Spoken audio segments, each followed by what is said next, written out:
नमस्कार, मैं सदर सैफी और आप देख रहे हैं हमारा खास बुलेटिन।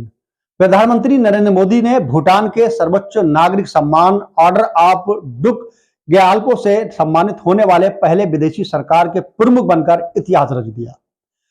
पीएम मोदी ने राष्ट्र की ओर से गहरा आभार व्यक्त करते हुए इस प्रतिष्ठित सम्मान को भारत के 1.4 बिलियन लोगों को समर्पित किया है। भूटान की राजधानी थिम्पू में आयोजित समारोह के दौरान प्रधानमंत्री मोदी ने सम्मान के महत्व को स्वीकार करते हुए कहा कि उनका श्रेय भारत की सामूहिक भावना हो जाता है। उन्होंने यह भी कहा कि कोई भी व्यक्ति उपलब्धि नहीं है। उन्होंने इस बात पर जोर दिया कि इस तरह की मान्यता भूटान और भारत के बीच प्रगति की यात्रा को रेखांकित करती है, जो उनके द्वितीय संबंधों की ताकत को दर्शाती है। जीवन भर की उपलब्धियों का सामना करने के लिए स्थापित order of duke Gyalpo and सभी विशिष्टियों को पार करते हुए भूटान की सम्मान प्रणाली में सर्वोपरि महत्व रखा गया है। पहले केवल कुछ ही प्रतिष्ठित हस्तियों को यह गौरव प्राप्त हुआ था। पीएम मोदी उन चुनिंदा व्यक्तियों के समूह में शामिल हो गए हैं जिन्होंने उनके असाधारण योगदान के लिए मान्यता प्राप्त की है। पुरस्कार के साथ दिए गए प्रशस्ति पत्र में राष्ट्रीय, क्षेत्रीय और वैश्विक मोर्चों पर प्रधानमंत्री मोदी के अनुकरणीय नेतृत्व की सराहना भी की गई है। ये उनके नेतृत्व में भारत की उल्लेखनीय आर्थिक वृद्धि को उजागर करता है, उसे दुनिया की सबसे तेजी से बढ़ती अर्थव्यवस्था के रूप में पेश करता है और 2030 तक तीसरी सबसे बड़ी अर्थव्यवस्था बनने की ओर अग्रसर भी करता है।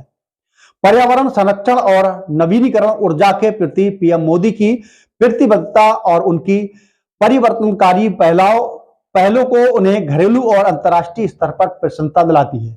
मोदी के प्रति भूटान की प्रसन्नता उनकी उपलब्धियों के परे है। देश की आकांक्षाओं के प्रति अटूट समर्थन और द्विपक्षीय संबंधों को मजबूत करने में उनकी महत्वपूर्ण भूमिका अब तक फैली हुई है।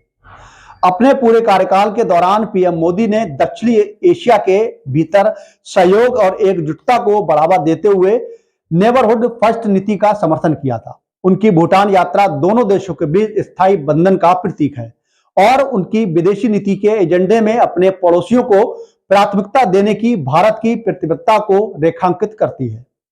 भूटान पहुंचने पर पीएम मोदी का गर्मजोशी से स्वागत किया गया, जिसमें भूटानी युवाओं द्वारा भारत के गुजरात राज्य की जीवंत परंपराओं को प्रदर्शित करने वाला सांस्कृतिक प्रदर्शन भी शामिल था। गुजराती लोक नृत्य गरबा का प्रदर्शन पीएम मोदी की गूंज से गूंज उठा, जो दोनों देशों के बीच गहरी सांस्कृतिक समानता को दर्शाता है।